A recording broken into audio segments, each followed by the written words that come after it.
너네 지금 뭐해? 안녕하세요. 육아를 편하게 하기 위해 가장 필요한 게 무엇일까요?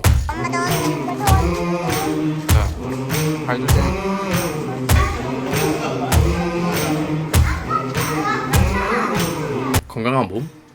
강한 정신력? 주변인의 도움? 가장 중요한 건 바로 돈입니다.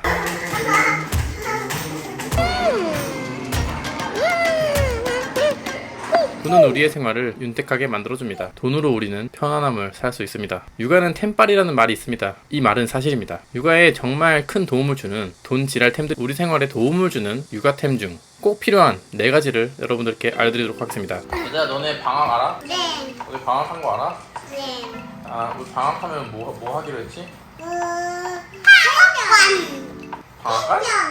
첫 번째는 건조기입니다. 저희는 아이들이 생기고 세탁기와 건조기를 구매했습니다. 결혼하기 전에 쓰던 통돌이 세탁기를 결혼한 후에도 계속 썼습니다. 그리고 빨래는 그냥 널었습니다. 솔직히 2명이 살기에는 빨래 널기 할만합니다. 엄청 귀찮은 일이긴 합니다. 그래도 해야 되면 하죠. 하지만 식구가 늘면 보통 일이 아닙니다. 여러분, 저희 빨래 양이 보이시나요? 엄마, 나 이렇게 다 잡았어. 이게 이틀치입니다. 건조기가 없는 삶은 상상도 하고 싶지 않습니다. 아이가 하나면요? 아이 하나를 안 키워봐서 모르겠어요. 그렇지만 빨래를 넣는 행위 자체를 안 하는 게 진짜 개꿀입니다. 건조기 너무 비싸요. 뭐 비싸긴 합니다. 하지만 우리가 생각을 해보자고요. 건조기를 사면 몇 년을 쓸까요? 그래도 뭐 한 10년을 쓰지 않겠습니까? 우리가 빨래를 넣는 스트레스와 시간을 10년치 아낀다면 이 가치는 어마어마할 겁니다. 좀 억지 아닙니까? 억지 맞습니다. 그냥 사세요. 건조기를 쓰시는 분은 알 겁니다. 건조기 없이 어떻게 살았나 싶죠. 선생님, 제가 지금 육아 꿀템에 대해서 이야기를 하고 있거든요. 이거 빨래인가요? 며칠치 빨래죠? 하루요.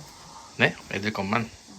저희 지금 건조기 쓰잖아요. 네. 건조기는 필요하다고 느낍니까? 당연하죠. 건조기 원래 없었잖아요. 애 낳기 전에. 네. 그때랑 지금이랑 비교하면 아니 그때는 우선 빨래 양 자체가 우리 둘 거밖에 없어가지고 그냥 건조대에다 널어도 충분했지. 우리가 만약에 건조기가 없었다면 어땠을까? 없었으면 온 집안이 빨래터가 됐겠지?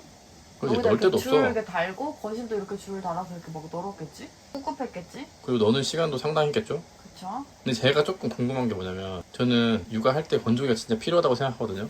당연하죠. 근데 그게 아이가 하나여도 해당이 될까요? 당연하죠. 근데 빨래를 어차피 나눠서 하잖아. 애들 거. 그러네. 한 명이면 없어도 되나? 아니 근데 일주일에 한 번 한다고 해도 뭐 널면 되지 뭐. 빨래를 일주일에 한 번 할 수가 있구나. 뭐 자주 안 하던데 나은이는 보니까.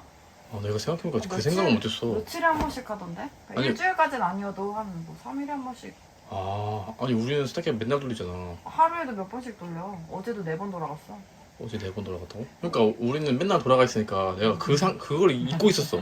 맞아. 옛날에 진짜 일주일에 한 번씩 빨래했어 나도. 우리 거는 일주일에 한 번씩 했어. 와, 세상에 사람이 이렇게 적응하는 동물이야. 이 일주일에 한 번 빨래한다는 것 자체가 되게 어색한데? 아무튼 건조기 필요하다. 그 건조기가 없으면 음. 그 여름에 엄청 꿉꿉할 거고 그 냄새 엄청 날 것 같지 않냐? 근데 햇빛 때문에 잘 마르지 않아? 아니 장마철. 그럴 때는 좀 거시기하지. 생각만 해도 끔찍하네. 오케이, 그러면 건조기는 사는 걸로. 맞아요. 건조기는 진짜 없어서는 안 됩니다. 여러분, 건조기는 꼭 사세요. 그리고 제가 또 하나 꿀팁을 알려드리자면 건조기를 보통 세탁기 위에 올려놓지 않습니까? 그리고 건조기가 은근히 속이 깊습니다. 자, 남편에게 속에 있는 빨래가 닿지 않는다고 말하세요. 여보, 내가 정말 키가 작고 팔이 짧아서 그런데 저 깊숙이 있는 빨래 좀 꺼내줄래? 라고 해서 빨래를 꺼내게끔 만드세요. 그 빨래 개개 이리 좀 가져다 줄래? 라고 스타트를 하세요. 그렇게 자연스럽게 빨래 옮기는 일이 남편 일이 되게끔 만드시면 됩니다. 그러면 어느덧 건조기 종료 소리에 반응하는 남편을 보실 수가 있겠죠. 는 또 착각입니다. 남편은 못 들어요. 그때그때 시키셔야 움직입니다. 여보 세탁기가 우리처럼 맨날 돌리지? 응. 그거 5년 정도 쓰면 망가진대. 5년? 오늘 몇 년 됐어? 3년 좀 넘지? 2년 남았어? 그리고 두 번째는 핸드폰 거치대입니다. 뭐 그립톡도 괜찮아요. 이건 또 무슨 신종 개소리인가 싶지만 잘 들어보세요. 자, 아기를 보다 보면 힘든 순간들이 굉장히 많습니다. 근데 그 중에 하나는 아이 재우기입니다. 안아서 재워야 자는 친구들이 있습니다. 저희 집에 아이가 4명 있거든요. 그 중에 하나 빼고 다 안아야 잤습니다. 물론 뒤로 업어도 자긴 했습니다. 그래서 뭐 한 번에 한 명을 업고 한 명을 안고 재운 적도 있었죠. 옛날에는 옛날에는 이렇게 재웠다고. 이렇게 이거 어떻게 했지? 다 이렇게 나 이렇게 재웠다고. 아 왜 이래 이제 그만할 거야. 아무튼 중요한 건 아이들을 안아서 재운다고 아이들이 바로 잡니까? 바로 안 잡니다. 진짜 안 잠들면 2시간을 안아도 안 자요. 주로 이때 허리, 무릎, 팔꿈치, 어깨, 목 등에 무리가 옵니다. 자, 관절 조심하시고요. 우리는 딱히 별 방법이 없어요. 내리면 웁니다. 또 안아야 돼요. 어떻게든 재워야 됩니다. 다른 사람과 교대한다? 그러면 리셋이야. 처음부터 다시 재우는 거잖아. 제가 진짜 좋은 방법 하나 알려드릴게요. 핸드폰을 거치해놓고 드라마를 켭니다. 물론 소리는 꺼야 돼요. 넷플릭스에 보면 한국 드라마도 한글 자막을 지원해줍니다. 그 한글 자막을 켜놓고 드라마를 보는 겁니다. 저는 이렇게 해서 킹덤을 다 봤습니다. 아무튼 그걸 보면서 아이를 재웁니다. 물론 아이가 보지 못하게 하셔야 되고요. 힐끔힐끔 보셔야 됩니다. 이제 이런 그립톡이 상당히 쓸모가 있다는 걸 제가 보여드리겠습니다. 그러니까 제가 말하는 거는 바로 이겁니다. 이걸로 이렇게 거치를 해놔. 그 다음에 틀어. 그리고 아이를 재울 때 보통 이렇게 재우잖아요. 이렇게 재우잖아요. 이 아이가 애기라고 생각을 하고 좀 해볼게요. 이렇게 재우면서 애기는 보통 이제 이렇게 옆으로 안 보고 이렇게 있거든요. 그러니까 이런 식으로 힐끔힐끔 말이 힐끔힐끔 이렇게 이렇게 흔들어주면서 이러다가 아 정말 이렇게 자, 아니 너는 자는 척 해야지. 자는 척 해봐. 애기 재우는 것처럼 하게. 아빠 내가 만든 거 저기 있다. 내가 만든 거.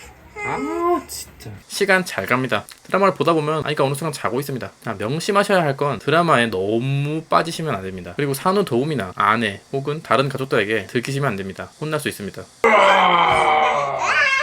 벌써. 우리의 목표는 드라마를 보는 것이 아니라 아이를 재우는 것이라는 걸 절대 잊으시면 안 됩니다. 연기하는 거잖아요. 연기. 자, 아빠 이제 자는 척 해봅시다. 자는 척.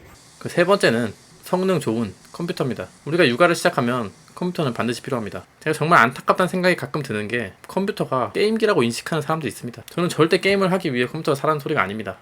2번 먹었다. 3번 먹었다. 3번. 한번 먹었는데. 근데 3번 먹었는데. 절대 저는 아이를 재우고 게임을 하기 위해 컴퓨터를 사라는 소리가 아닙니다. 너네 지금 뭐해? 엄마, 아빠가 방어 물가다이 먹은다고 했어요. 근데 못 먹었지?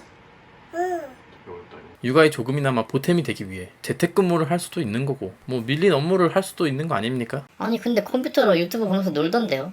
그게 오해입니다, 여러분. 육퇴 후에 컴퓨터를 하는 건 일의 연장입니다. 우리는 더 효율적이고 창의적인 일을 하기 위해 요즘 트렌드의 흐름을 파악할 필요가 있습니다. 이 시대의 흐름을 따라가야 합니다. 뒤처지면 그냥 늙은 꼰대가 되는 겁니다. 자, 요즘 젊은이들이 뭘 보는지, 뭘 재밌어 하는지, 누굴 좋아하는지, 그 외에도 뭐 경제, 사회, 부동산, 재테크 등의 정보를 습득하는 것이 사회생활이나 추가적인 경제 활동에도 도움을 줄 것입니다. 아니 그럼 게임은 왜 해? 게임은 굉장히 건전한 취미생활입니다. 나가서 술을 먹거나 뭐 낚시를 하거나 골프를 하거나 이런 거에 비하면 아주 가성비가 좋은 취미입니다. 그리고 집에서 하지 않습니까? 적당히 좀 해. 아 그래요. 게임은 애들 크면 하는 걸로 합시다. 그럼 내게 마음대로 될 거야. 그럼 누나, 그럼 바구니가 좋네? 바구니? 마지막은 최신형 핸드폰입니다. 적당히 좀 해. 아니 진짜 한번 잘 들어보세요. 자, 아이가 태어나면 정말 많은 사진과 영상을 찍습니다. 이게 제가 아이들 태어났을 때 쓰던 폰인데 이게 그 당시에 가장 비쌌던 핸드폰이거든요. 제가 2019년 10월부터 21년 11월까지 쓰던 핸드폰입니다. 2년 동안 2,500개의 영상과 1,500장의 사진을 찍었습니다. 물론 저는 유튜브를 하고 있기 때문에 특히 많은 걸 수도 있습니다. 근데 지금도 이때 영상과 사진을 봅니다. 아이들 예전 모습을 볼 때마다 느끼는 게 우리가 사실 무슨 짓을 해도 저 시절로 돌아갈 수가 없습니다. We're gonna climb across the rainbow. We're gonna eat the sun for lunch. We're gonna cycle on the tail of an elephant's trunk. We're gonna dive inside the jelly. Skate with the penguins round the zoo. We're gonna swim in 이때 아이들의 모습은 결국 사진과 영상으로밖에 남지 않습니다. 그거는 그런데 왜 굳이 최신형을 사야 됩니까? 기왕 우리가 핸드폰을 사는 거 제일 좋은 거를 사야 되지 않겠습니까? 제일 좋은 걸 사서 사진을 찍어야 사진이 제일 좋은 게 나오지 않겠습니까? 새로운 핸드폰이 출시되면 솔직히 뭐 디자인 바뀌는 거 빼고 카메라 좋아지는 거 말고 달라지는 게 크게 없습니다. 그렇지만 그래도 카메라는 좋아지지 않습니까? 아니 그러면은 카메라를 사야 되는 거 아닙니까? 편의성이 넘사벽이죠. 언제 카메라 꺼내서 찍고 앉아 있습니까? 우리 인스타 보다가 이거 릴스 괜찮은데? 바로 찍어줘야죠. 바로 인스타 올려야죠. 그리고 용량도 많은 거 사세요. 용량 적은 거 사서 클라우드 연동해가지고 쓰면 사진 영상 많이 보관할 수 있습니다. 근데 이게 은근히 로딩이 길어요. 옛날 거를 이렇게 막 보다가 그 로딩 기다리는 시간을 못 이겨서 보다 맙니다. 근데 제가 샀던 핸드폰이 이 당시에 제일 컸던 용량이거든요. 바로바로 나옵니다. 바로바로. 자, 그런 의미로 이번에 뭐 갤럭시 폴드가 새로 나온다고 하던데 구매를 한번 해볼까 하고 있습니다. 적당히 좀 해. 자, 오늘의 결론입니다. 조금 장난처럼 느끼셨다면 정말 죄송합니다. 하지만 전 진심이었습니다. 정말 실질적으로 육아에 필요한 잔잔한 꿀템들은 저 말고 다른 어머니들이 이미 많이 올려놓으셨습니다. 한번 찾아보세요. 이상입니다. 적당히 좀 해. And through the yellow orange sky. 아저씨, 아가 지금 빨리 가야 되는데 저거 등 긁고 달라 그러면 어떡해요. 근데 벽에다가 비비라니까. 아빠 내가 본다 했어요. 뭘 했어? 잘했네. 포르투갈. 잘했어. 내비둬. 그 한쪽에다 모아놔. 하민이 옆에다. 알지? 하민이 옆에 모아놔. 아빠 이니가 이거 안 된다고 했는데 내가 언제 괜찮은데? 응, 거기다 놔 그냥. 아빠 또 여기 있어요. 진짜 훌륭하다. 포르투갈. Sister's blonde hair. We slide down waterfalls of chocolate.